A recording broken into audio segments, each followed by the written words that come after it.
नमस्कार मित्रांनो, मी अमोल जाधव. स्वागत आहे तुमचे CSC मराठी या यूट्यूब चॅनलवरती. मित्रांनो, व्हिडिओचे थंबनेल बघून तुम्हाला समजलेच असेल की व्हिडिओ कोणत्या टॉपिकवर असणार आहे. बरोबर मित्रांनो, आज आपण पाहणार आहे ओला कॅब बुकिंग जी आहे ती कशी करायची आपल्या मोबाईलवरून. कॅब किंवा रिक्षा बुकिंग करून ऑनलाईन बुकिंग कशी करता येईल हे आपण आजच्या या व्हिडिओमध्ये पाहणार आहे. तर सगळ्यात पहिल्यांदा आपल्याला ओला ॲप्लिकेशन प्लेस्टोरवरून डाउनलोड करावं लागणार आहे. त्यासाठी सगळ्यात पहिल्यांदा तुम्हाला प्लेस्टोर ओपन करायचं आहे. प्लेस्टोरवरती आल्यानंतर इथे आपल्याला ओला एवढं टाकून सर्च करायचं आहे. एवढं टाकल्यानंतर आपल्यासमोर Ola book cab auto bike taxi हे जे ॲप्लिकेशन आहे हे तुम्हाला फोनमध्ये इन्स्टॉल करून घ्यायचं आहे. माझ्या फोनमध्ये ऑलरेडी इन्स्टॉल केलेलं आहे, त्यामुळे मला इथे ओपन ऑप्शन दिसत आहे. तर सिम्पली इथे आपल्याला ओपन या बटनवरती क्लिक करून घ्यायचं आहे. त्यानंतर आपल्यासमोर रजिस्ट्रेशन करण्यासाठीचं ओलाचं हे पेज जे आहे ते आपल्यासमोर आलेलं दिसेल. इथे आपल्याला कंटिन्यू विथ फोन नंबर यावरती एकदा क्लिक करायचं आहे. यावरती क्लिक केल्यानंतर इथे तुम्हाला मोबाईल नंबर टाकायला विचारेल, तर इथे तुम्ही तुमचा मोबाईल नंबर टाकून घ्यायचा आहे. मोबाईल नंबर टाकल्यानंतर इथे नेक्स्ट बटनवरती क्लिक करायचं आहे. त्यानंतर तुम्ही जो इथे मोबाईल नंबर दिलेला आहे त्यावरती एक OTP इथे पाठवण्यात आलेला असेल, तो OTP पाहून इथे टाकायचा आहे. त्यानंतर व्हेरीफाय या बटनवरती क्लिक करायचं आहे. एवढं केल्यानंतर तुमचं इथे ओलावरती एक अकाउंट तयार झालेलं असेल.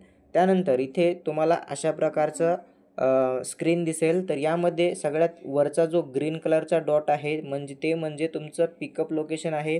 यासाठी तुम्हाला तुमच्या फोनचं जे लोकेशन आहे ते इथे एकदा ऑन करून घ्यायचं आहे. आपण पाहू शकता इथे आपल्या मोबाईलमध्ये लोकेशन ऑन आहे.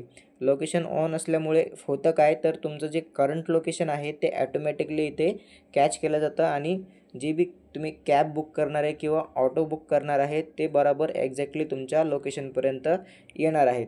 त्यानंतर दुसरा जो पॉईंट आहे रेड कलरमध्ये एंटर डेस्टिनेशन, म्हणजेच तुम्हाला कुठून कुठपर्यंत जायचं आहे. तर एंटर डेस्टिनेशनमध्ये तुम्हाला कुठे जायचं आहे ते इथे आपण टाकून घ्यायचं आहे.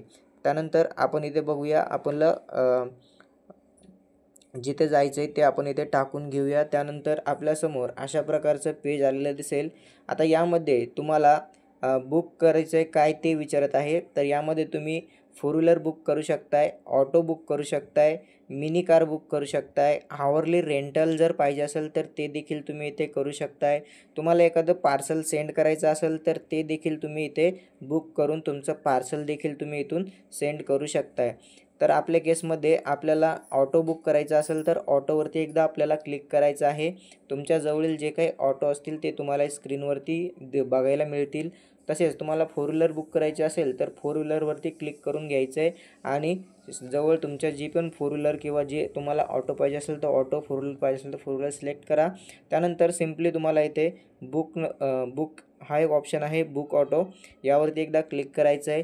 यावरती क्लिक केल्यानंतर काही वेळामध्ये तुमची बुकिंग जी आहे ते ऑटो रिक्षा चालकापर्यंत जाणार आहे. त्यांनी ती ट्रिप ॲक्सेप्ट केल्यानंतर आपल्यासमोर त्यांची अशी डिटेल दिसेल, गाडीचा नंबर दिसणार आहे, गाडी कोणती आहे ते संपूर्ण इथे दिसेल. तुम्ही इथून डायरेक्टली ड्रायव्हरला कॉल देखील करू शकता किंवा मेसेज करायचा असेल तर तुम्ही इथून मेसेज देखील करू शकता. तर महत्त्वाचा हा व्हिडिओ तुम्हाला आवडला असेल तर इतरांसोबत नक्की शेअर करा. चॅनलवरती पहिल्यांदा असाल तर चॅनलला नक्कीच सबस्क्राईब करा. धन्यवाद. जय हिंद, जय महाराष्ट्र.